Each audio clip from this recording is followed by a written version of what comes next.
Iya.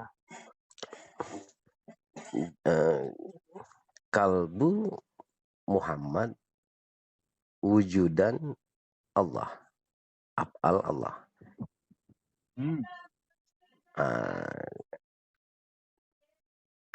Pandangan kalau untuk dari pandangan fardu ain, hakikatnya benar itu Pak ya? Benar? Enggak. Kata kalbunya itu kita apa aja? Kita tipu aja. Langsung aja. Muhammad wujudan Allah. Ya. Itu yang paling. Itu betul.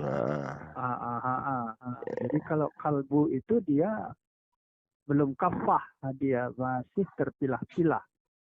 Kalau memang kalbu wujudan Muhammad, lalu nur wujudan siapa? Karena diri itu kan jasmani, kalbu, nurani, rabbani. Tubuh, ruh, nyawa, rahasia. Itu wujudan Muhammad. Wujudan Muhammad. Maka Muhammad itu wujudan Allah.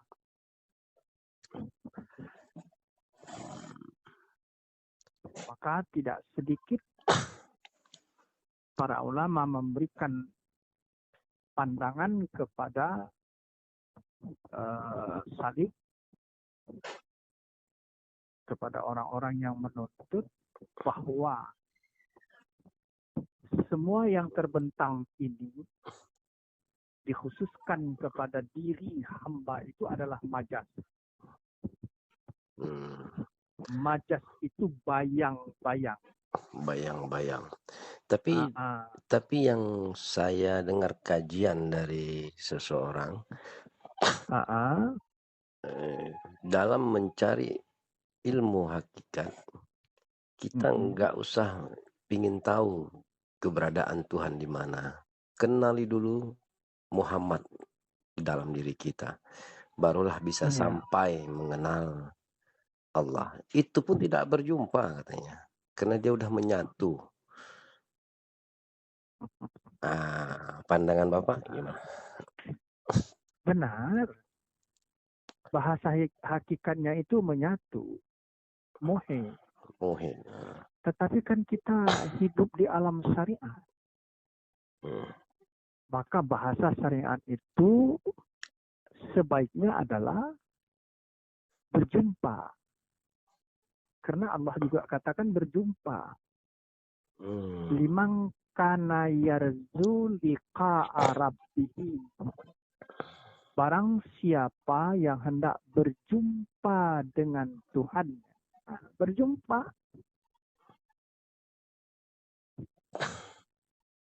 Memang ya itu tadi jawabannya. Jadi siapa yang hendak berjumpa dengan Tuhan? Kenalilah Muhammad itu siapa sebenarnya. Bukan Muhammad yang di Mekah dan di Madinah, tetapi Muhammad yang ada ini. Yang ada ini. Ya. Muhammad yang di Mekah dan di Madinah itu kan uswatun hasanah, contoh tauladan. Iya. Dia memberikan contoh syariat, dia memberikan contoh tarikat, dia memberikan contoh hakikat, dan dia memberikan contoh ma'rifat. Kepada siapa? Kepada umat. Siapa umat itu? Kita. Jadi siapa kita itu? Maka dikatakan umat Muhammad. Umat itu Muhammad. Umat itu Muhammad. Iya. Insan kamil itu? Insan kamil itu Muhammad. Muhammad juga. Iya. Nur itu Muhammad. Nur itu Muhammad. Kekasih Allah itu Muhammad.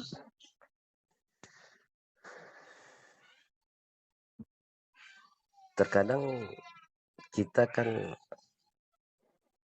mempilah-pilahnya ini kan tipis sekali. Silap sedikit Kalau artinya tuh dan makna itu berbeda. Iyalah. Kan dulu pernah juga penyampaian semuanya Allah, kan begitu. Iya. Kalau kita masukkan ke rasulan, ilmu perasulan, yang berbuat baik-baik itu dirinya Muhammad. Yuk, mari. Yang berbuat baik-baik itu di dalam diri kita tuh, itulah diri Muhammad. Jadi kan untuk mempilah-pilahkan suatu kalimat ini kan harus berdasarkan ilmu juga ya Pak ya. Iya. Tuh. Jadi apa perbedaannya? Semua af'al Allah. Tapi yang baik-baik di dalam diri kita, perbuatan baik di dalam diri kita, itulah dirinya Rasul.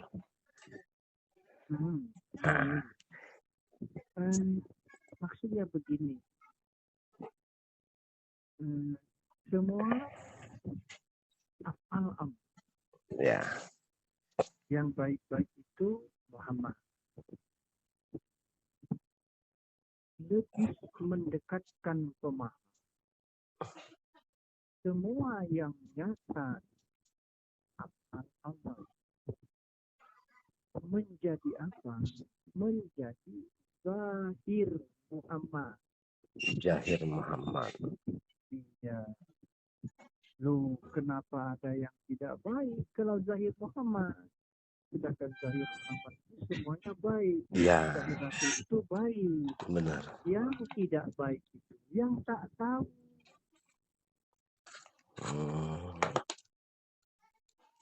Maka wajib tahu, wajib menuntut ilmu supaya tahu.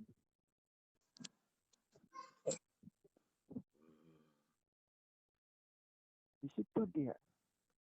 Nah, bukti atau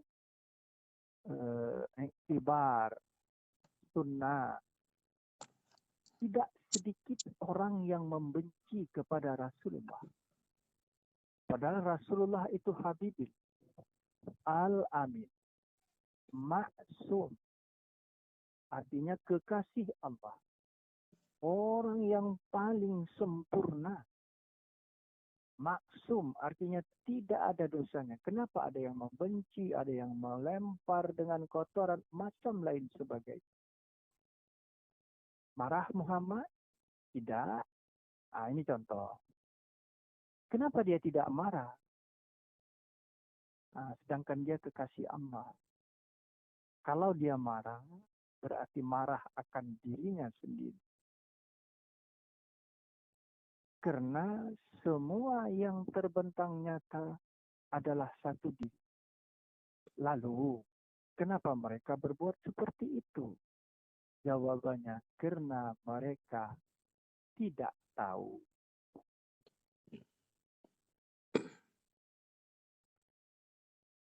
Jadi yang sebenarnya di dalam diri kita ini meliputin berarti Rasul ya Pak? Iya. Untuk pemakaian di dalam keseharian ya. Ya. Di diri ini. Ini pakaian nih. Yang harus dikenakan, yang tidak boleh lekang. Karena kalau tidak berpakaian rusak kan? Iya.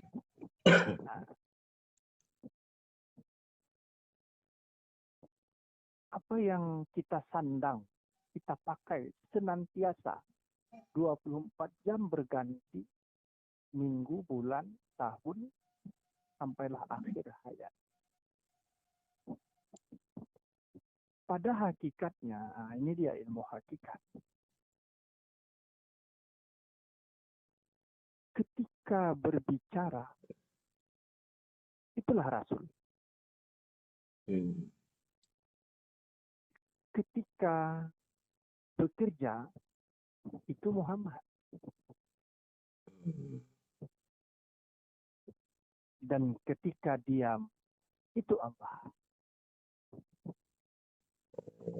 Berarti dia ada tempat-tempatnya ya Pak ya? Nah, makam namanya. Makam namanya. Iya, maka syahadat Rasul itu wa asyhadu anna Muhammad Rasul Allah. Di mana? Itu kayaknya ada cuplikan Mr. Yap gitu. Iya, iya. Sudahkah menjadi saksi syahadat itu akan diri? Apakah dia syahadat tauhid atau syahadat Rasul? Ini mantap nih. Terlintas saja, terbaca sedikit aja. Iya, iya.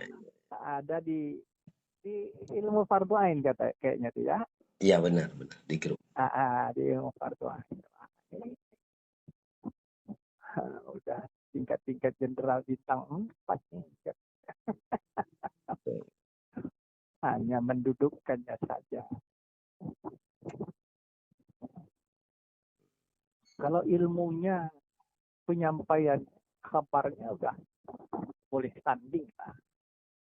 Hanya saja di kedudukannya tatkala mana dan di mana ini yang kita masih agak ya kurang teratur lah, kurang tertib lah begitu. Benar.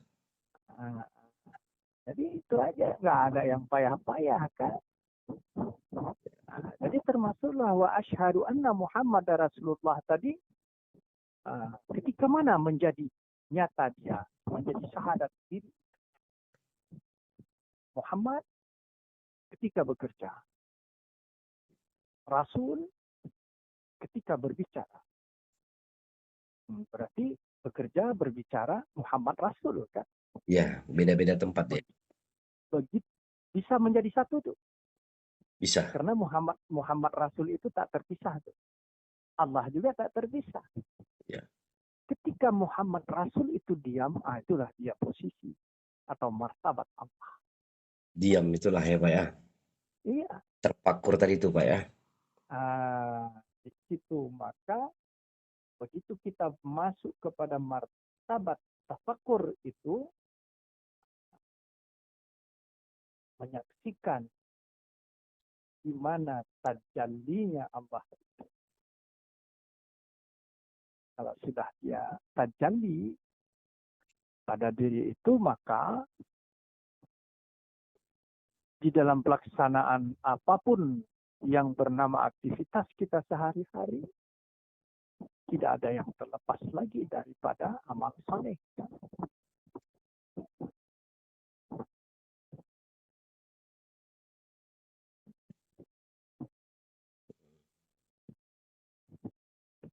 Baik. Berarti tema ini baiknya diberi judul tempat makam Nabi, Rasul, dan Allah di dalam diri hambanya. Makanya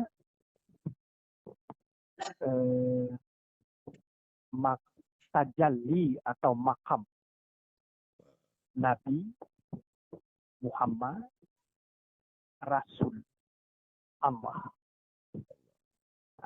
Tadi kan 3 tuh. Tadi 3 benar. Muhammad Rasul Allah. Nabinya mana? Itu ilmu. Nabinya ilmu. Iya. Ilmu itu.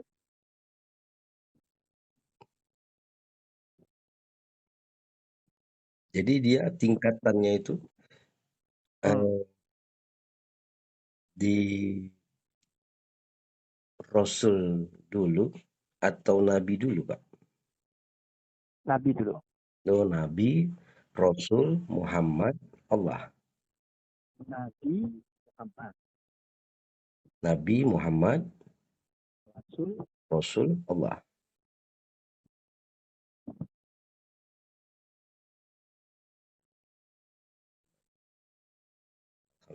Jadi Nabi itu ilmu. Muhammad itu suci. Rasul itu sidik amanah sabda batana. Yang tak baik tak bukan pada tajalinya. Maka Nabi Muhammad Rasul Allah. Itulah kedudukan yang sebenarnya yang dilahirkan oleh Sataria.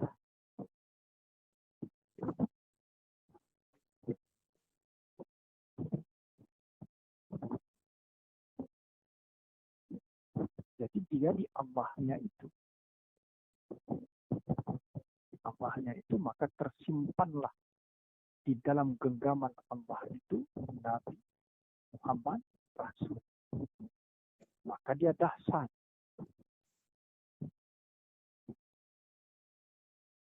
Tetapi kalau di Muhammad Rasul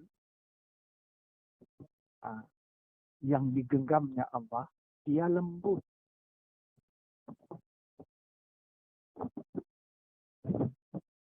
Lembut. Kasih sayang. Kasih sayang.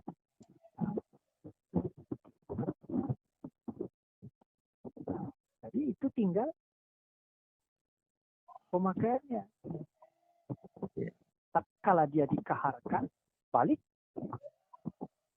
maka tersimpan Muhammadnya itu. Ya. Allahnya yang menjahir. Iya, iya. Tapi kalau dia ruhama ubainahu, terjalin rasa cinta kasih terhadap sesama itu, tak ada kekerasan di sana. Itulah Muhammad.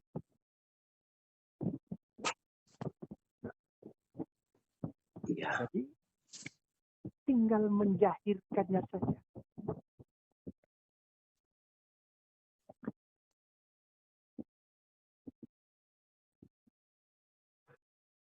Bagaimana makam-makam ini biar terisi dan sering kita mengamalkan sehari-hari, Pak?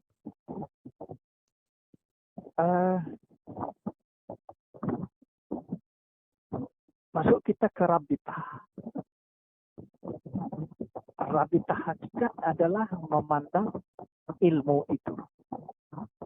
Menetapkan ilmu itu di dalam perjalanan kenyataan kehidupan ini. Itu saja. Hadap saja ilmu itu. Jadi maka sebenarnya kalaulah Allah yang dizahirkan, Muhammad digenggam, dia bermasa dan dia ada efek. Iya.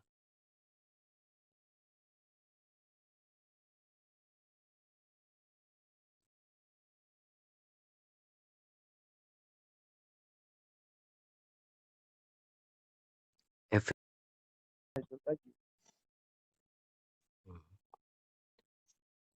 Itu kalau boleh tahu efek yang Bapak maksud tadi itu kalau misalnya begini, Pak Bambang kan sering bermain di alam itu. iya. Kita nggak usah jauh-jauh, kalau nggak jauh mungkin kita nggak jelas mengambil pemahamannya kan. Betul. Ketika kita berhadapan dengan seseorang, mempertemukan efek ini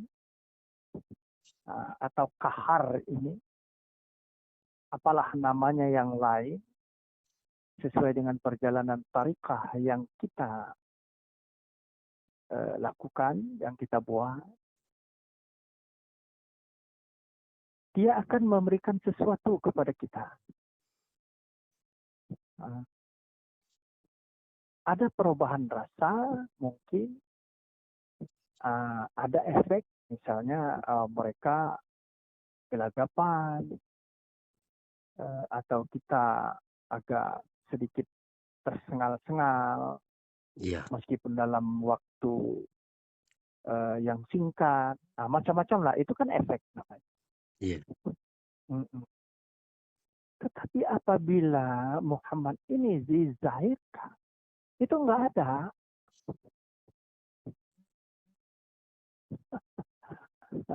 Disitulah dia. Karena dia di alam mahabbah itu, ruhama ubainahum.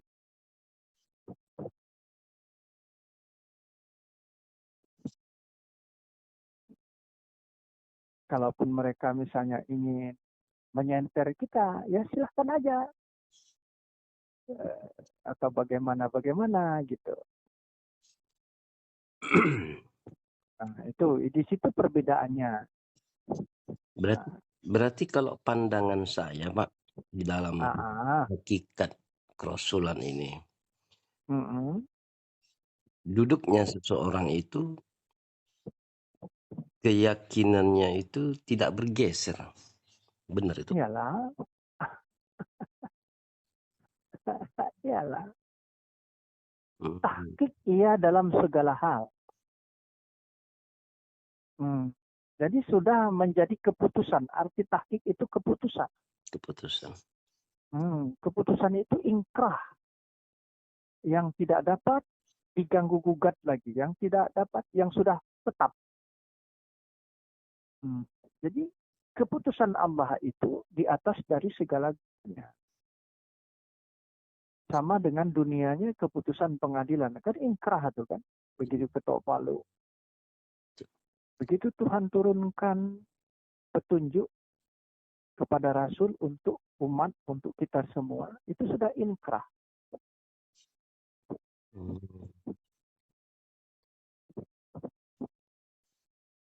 Misal, la haula wala quwata. Nah, tidak ada daya dan upaya yang namanya bagi seluruh hamba, siapapun dia, illa billah, kecuali hanya di atas ketetapan atau kuasa Allah.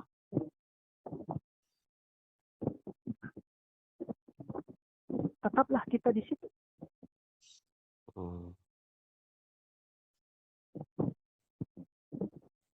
Jadi Muhammad itu dia tetap di situ.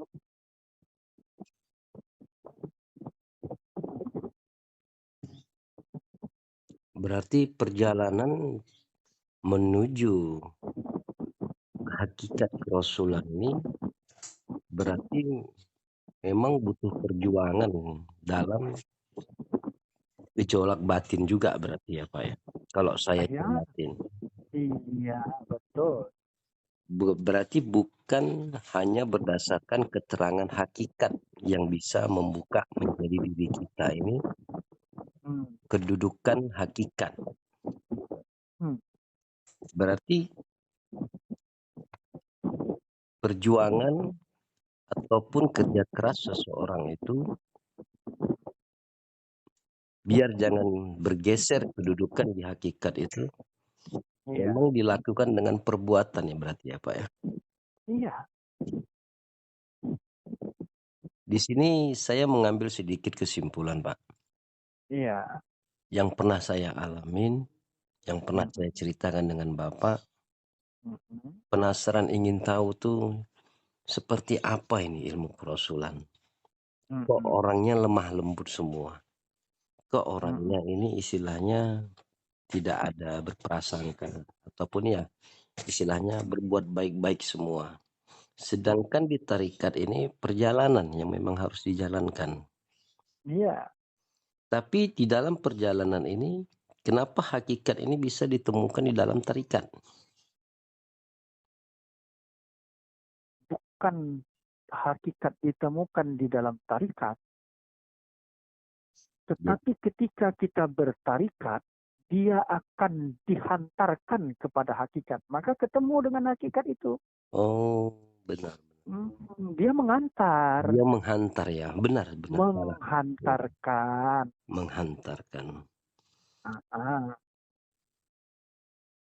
Menghantarkan. Berarti memang orang-orang pilihan memang benar kata dalam Al-Quran itu ya Pak ya.